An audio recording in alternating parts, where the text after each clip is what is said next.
சொவானக மக்களே, நம்மள எதிர்பார்த்த மாதிரி பிக் பாஸ்கான 3வது ப்ரோமோ வந்திருக்கு. நான் தான் சொன்னேன்ல, இன்னைக்கு வீட்டுக்குள்ள துஷார் அவர்களை போட்டு சேதனை பொலன்னு பொழக்கிறாப்ல. அண்ணன் அடிச்ச அடியில துஷார் ஒரு கட்டத்துக்கு அப்புறம் மூஞ்ச கீழே தொங்க விட்டுருவாரு.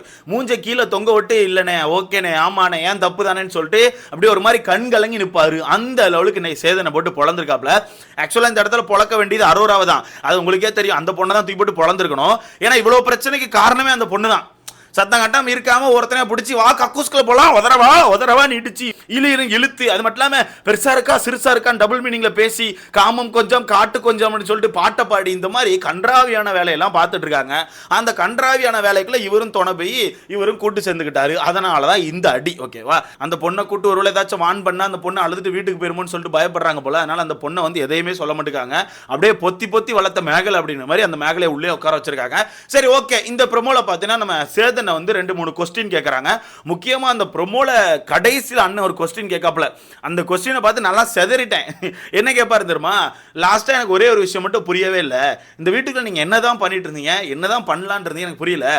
அது மட்டும் இல்லாம நீங்க என்ன நினைப்புல தான் சுத்துனீங்க, அதையாச்சும் கொஞ்சம் சொல்லுங்களேன், நான் கேட்டுக்கிறேன். என்ன நினைப்புல இந்த வீட்டுக்குள்ள சுத்துனீங்க, அதை கொஞ்சம் சொல்லுங்க, நான் தெரிஞ்சுக்கிறேன் அப்படின்னு மாதிரி கேட்பாப்ல. எனக்குலாம் தூக்கி வாரி அடிச்சிட்டு, என்ன நினைப்புல சுத்தினாரா, அது எப்படி ஓப்பனா சொல்ல முடியும்? அரோகரான்லாம் சுத்தினாப்ல. அரோகரான்னு சுத்திட்டு இருந்தாப்ல. என்னத்த சொல்ல, அந்த மனுஷன் அப்படி ஒரு மாதிரி அலைய ஆரம்பிச்சிட்டாப்ல. ஆனா இருந்தாலும் இவருக்கு இந்த ரோஸ்ட் வேணும் ப்ரோ. ஏன்னா கேப்டன் ஒரு பதவியை கொடுத்திருந்தா வீட்டை மொத்தமா அடிச்சு கவுத்தி போட்டிருக்க வேண்டாமா? லாஸ்ட் சீசன் தீபக் அவர்கள் ஒரு கட்டத்தில் கேப்டன் இருந்திருப்பாரு. அடி பறகவுட்டாப்ல, வீட்டுக்குள்ள எல்லா பிரச்சனைக்கும் அட்டி பறகவுட்டாப்ல அந்த மனுஷன். எனக்கு தெரிஞ்சு தமிழ் பிக் பாஸ்லேயே அந்த மாதிரி ஒரு கேப்டன் நம்ம பார்த்ததே கிடையாது. அந்த அளவுக்கு ரொம்ப ஸ்ட்ரிக்டா பயங்கரமா கொண்டு போனாப்ல. ஒரு செருப்பு அந்த பக்கம் அடுக்காம வச்சா கூட சண்டை தான். யார் செருப்பு அடிக்க வேடான்னு சொல்லிட்டு வச்சு செஞ்சாப்ல. அது சீசனி, அது கேப்டனு.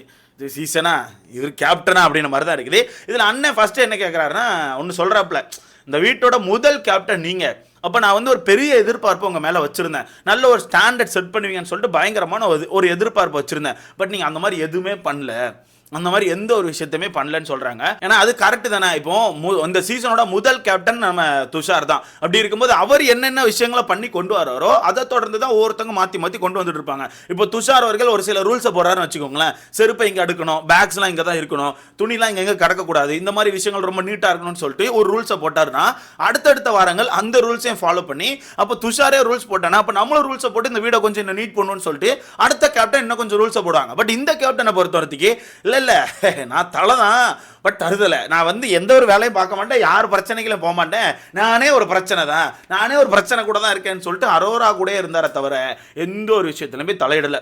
அதான் அண்ணே சொல்றாப்ல, உங்க மேலே 1000 கம்ப்ளைண்ட், அப்படியே உங்க மேலே 1000 கம்ப்ளைண்ட், மைக்கு மாட்டல, யாரோட பிரச்சனையை காது கொடுத்து கேட்கலன்னு சொல்லிட்டு அண்ணே சொல்றாப்ல. அது உண்மைதான். பல இடங்கள்ல துஷார் மைக்கே போடுறது இல்லை. ஏன்னா மைக்கு போட்டாதான் அவர் என்ன பேசுறாருன்னு கேட்டுருமே. அவர் தான் அரோரா கூட உட்காந்து அப்படின்னு பேசிட்டு இருக்காரு. மைக்கு போட்டு அப்புறம் வெளியே தெரிஞ்சு போச்சுன்னா அசிங்கமாயிருமா இல்லையா? அதனால ஒரு மைக்கே போடுறது கிடையாது. பல இடங்கள்ல மைக்கு போடல, பல நேரங்களில் பிக் பாஸே வார்ன் பண்ணியிருக்காரு, துஷார் மைக்கு போடுங்கன்னு சொல்லிட்டு. ஒரு கேப்டனே வார்னிங் வாங்கலாமாப்பா, ஒரு கேப்டன் வார்னிங் வாங்கலாமா? அது வாங்கிட்டு இருந்தார் இவரு. அதில் தான் சேதன் ஒரு பாயிண்ட் சொல்றாங்க, ஒரு பவரை கொடுத்துருக்கோம், ஒரு பவரை கொடுத்தா இறங்கி விளையாடுறதை விட்டுட்டு என்ன பண்ணிட்டு இருந்தீங்க? ஒரு பவர் கிடைச்சிருக்கு அப்படிங்கும்போது இறங்கி அப்படி ஜாலியா விளையாடலாம, அதுவே சுகமா இருக்குமே. அழகா வீட்டுக்குள்ள ரூல்ஸை போட்டு இந்த விஷயம் இப்படிதான் இருக்கணும்னு சொல்லிட்டு மேனேஜ் பண்ணி கொண்டு போறதுல உங்களுக்கு என்ன பிரச்சனை அப்படின்னு சொல்லி கேட்கிறாப்ல. அதுவும் கரெக்ட் தானே. கேப்டன் அப்படிங்கிறது மிகப்பெரிய பவர். ஆனா அதை துஷார் கரெக்டா பண்ணல. அடுத்ததான் என்ன சொல்றாப்லன்னா, நீங்களே ஒழுங்கா இல்லாதப்போ மற்றவங்களை என்ன சொல்ல முடியும்? நீங்களே இந்த வீட்டில் ஒழுங்கா இல்லாதப்போ மற்றவங்களை என்ன சொல்ல முடியும்னு கேட்குறாப்ல. அதுக்கு அண்ணன் வந்து என்ன எக்ஸாம்பிள் எடுத்துட்டு வராங்கன்னா, அந்த வீட்டுக்குள்ள வந்து எஃப்ஜே ஒரு தடவை தூங்கிட்டே இருந்திருப்பாப்ல. ஃபர்ஸ்ட் ஒரு தடவை நாய் குலைக்கும், அப்போ எந்திப்பாப்ல, திருப்பி உடனே படுத்துருவாப்ல, திருப்பி ஒரு தடவை நாய் குலைக்கும், திருப்பி எந்திப்பாப்ல, திருப்பி படுத்துருவாப்ல.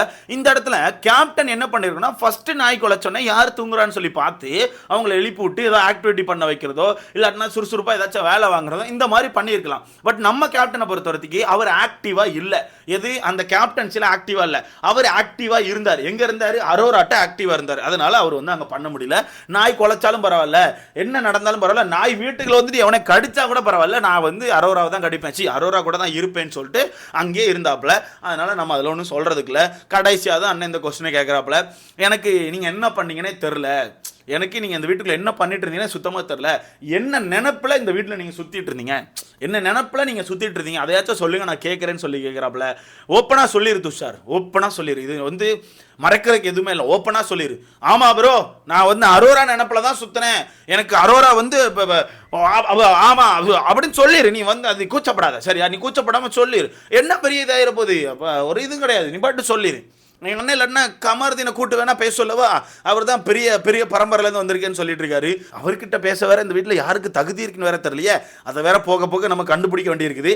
பார்ப்போம், அதை அப்புறமா கண்டுபிடிக்கலாம். மொத்தத்தில் இன்னைக்கு துஷாரை போட்டு நம்ம சேதுன்னா போலன்னு பொழக்கிறாப்புல.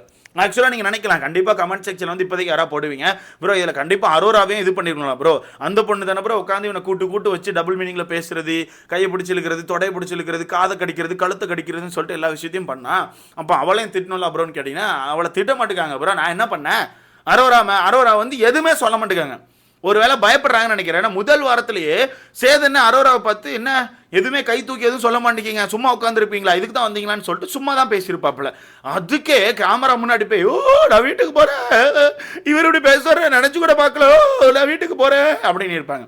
கண்டிப்பாக நீங்கள் பார்த்துருப்பீங்க. அப்போ ரிட்டன் சேதனை பிரேக் எல்லாம் முடிச்சுட்டு வந்து கூட சொல்லியிருப்பாரு, எதையுமே பர்சனலாக எடுத்துக்காதீங்க, உங்களை டார்கெட் பண்ணி எந்த ஒரு விஷயத்தையும் சொல்லலை, இந்த வீட்டுக்குள்ள இருக்கும்போது அமைதியாக அப்படி உட்காந்துருக்காம கையை தூக்கி ஏதாச்சும் கேளுங்க, ஆக்டிவாக இருங்கன்னு தான் சொல்கிறோம். மற்றபடி எதுவுமே உங்களை ஹர்ட் பண்ணணும்னு சொல்லி யாருமே பண்ணலன்னு சொல்லி பேசிட்டு போயிருப்பாங்க. ஸோ அதுக்கு அரோரா அந்த வீட்டுக்குள்ள ஒரு விஷயத்த சொல்லியிருப்பாங்க, என்ன இது வரைக்கும் யாருமே திட்டினதில்லை, நான் ஒரு 5-6 வருஷமாக தனியாக தான் இருக்கேன், என்னை யாருமே திட்ட மாட்டாங்க, என்னை எல்லாரும் வந்து ஒரு மாதிரி கரெக்டாக பார்த்துப்பாங்க, அதனால எனக்கு இந்த திட்டுற விஷயம் புதுசாக இருந்துச்சு, பயமாக இருந்துச்சுன்னு சொல்கிறாங்க. ஸோ அப்படி இருக்கும்போது டக்குன்னு நீங்கள் பிடிச்சி திட்டி என்ன அரோரா இப்படி பண்ணிவிட்டேன், அந்த பையனை பிடிச்சி கழுத்தை கடிச்சு வச்சிருக்கான்னு சொல்லிட்டு அதை கேட்டு அந்த பொண்ணு டக்குன்னு நான் வீட்டுக்கு போகிறேன் என்ன விடுங்க ஆத்தா அப்படின்னு சொல்லிட்டு நைட்டோட நைட்டு அழுது வீட்டுக்கிட்டு போயிடுச்சுன்னா அப்புறம் உங்களுக்கு கண்டென்ட் கிடைக்காது. வரப்போகிற நாட்களுக்கு காதல் கண்டென்ட் இல்லாமல் நம்ம காமு மாமாவும் துஷார் மாமாவும் அங்ககிட்டுமா சுற்றிட்டு இருப்பாப்பா தாடியை வளர்த்துட்டு, அதனால் அது செட் ஆகாது. அவங்க உள்ளே இருந்தால் தான் கண்டென்ட், அதனால் அவங்கள டச்சே பண்ணாமல் துஷாரை போட்டு பொழக்கிறாங்க. ஸோ துஷாருக்கு இன்றைக்கி கடுமையான வறுவல் இருக்குது. அண்ட் இன்னொருத்தர் இருக்குது, நம்ம காமு மாமாவுக்கும் இன்றைக்கி வறுவல் இருக்குது. அதான் நான் லாஸ்ட் வீடியோவில் சொல்லியிருப்பேன். அந்த கண்டென்ட்டை பற்றி டீட்டெயில்ஸ் வந்து இப்போ தான் கேட்டுட்ருக்கேன். அடுத்த வீடியோவில் ரொம்ப கிளியராக பார்த்துடலாம் நண்பர்களே. பட் இருந்தாலும் உங்களில் எவ்வளோ பேருக்கு ஒரு வருத்தம் இருக்குது, அரோராவை இந்த வாரம் வெளியே எடுத்துருக்கலாம், அப்சராக்கு பலாம் அரோராவை வெளியே எடுத்துருக்கலாம் ப்ரோ, ரொம்ப தேவையில்லாத ஒரு கேரக்டர் மாதிரி எனக்கு ஃபீல் ஆகுது, தேவையில்லாத விஷயத்தை மட்டும்தான் அந்த வீட்டில் பார்த்துட்டு இருக்காங்க, அதனால் அரோராவை தூக்கிட்டு அப்சரா உள்ளே வச்சிருக்கலான்னு சொல்லிட்டு எவ்வளோ பேருக்கு தோணுது அப்படின்னு சொல்லிட்டு மறக்காம கமெண்ட்ல போடுங்க. எனக்கு ரொம்ப அதிகமாக தோணுது. ஏன்னா தேவையே இல்லாத கண்டென்ட், லவ் கண்டென்ட் கூட ஓகேவா போயிடும். ஆனால் இவங்க வந்து லவ்வையும் தாண்டி கசுன்னு எதெல்லாமோ பண்ணி அப்பப்போ பசங்க கூட வேணுக்குன்னு வளைஞ்சு ஆடி ஒரு மாதிரி இப்படி பண்ணி அப்படி பண்ணி எதெல்லாமோ பண்ணிட்டு இருக்காங்க. கேட்டால் நான் என் இஷ்டத்துக்கு தான் இருப்பேன், எனக்கு என்ன தோணுதோ நான் பண்ணுவேன் அப்படின்ட்டு இருக்காங்க. ஸோ நம்ம ஒன்றும் சொல்கிறதுக்கு இல்லை. ஸோ அந்த வகையில் வரப்போகிற வாரமாச்சும் இவங்களை வெளியே தூக்கினா நல்லாயிருக்கும். எனக்கு தெரிஞ்சு அடுத்த வாரம் தூக்குறதுக்கான வாய்ப்புகள் இருக்குது. பட் உங்கள் கையில் தான் இருக்குது, ஓட்டுக்களை கொஞ்சம் பார்த்து போடுங்க. யாருக்கு போடுறோம் எதுக்கு போடுறோம்னு சொல்லிட்டு கவனித்து போடுங்க. இந்த பிக் பாஸ் ஷோக்குள்ள யார் நல்ல டேலண்ட்டை காமிக்கிறா, அவங்க எதுக்காண்டு இந்த வீட்டுக்கு வந்திருக்காங்களோ அந்த விஷயத்தை கரெக்டாக பண்ணுறாங்களா, அதை பார்த்து ஓட்டுக்களை போடுங்க. அதுதான் நல்லது. நான் முக்கியமாக எதுக்கு இது இப்படி சொல்ல வரேன்னா, வினோத் மாதிரி ஆட்கள் கண்டிப்பாக வரப்போகிற வாரங்களில் நாமினேஷனில் வருவாங்க. அப்போ வினோத்துக்கு எவ்வளோ மக்கள் ஆதரவு இருக்குது அப்படிங்கிற நம்ம கண்டுபிடிச்சிடலாம். அப்போ நம்ம இன்னொரு விஷயத்தையும் கண்டுபிடிக்கலாம், மக்கள் எதுக்கு ஓட்டு போடுறாங்க, அழகுக்கு ஓட்டு போடுறாங்களா இல்லை திறமைக்கு ஓட்டு போடுறாங்களா அப்படிங்கிற விஷயத்தை நம்ம வந்த வாரம் கண்டுபிடிச்சிடலாம். பார்க்கலாம் நீங்கள் என்ன தான் பண்ணுறீங்க அப்படிங்கிற விஷயத்தை பார்க்கலாம். ஸோ இதை பற்றி உங்களுக்கான கருத்துன்னு சொல்லிட்டு மறக்காம கமெண்ட்ல போடுங்க. அடுத்த பார்க்கலாம்.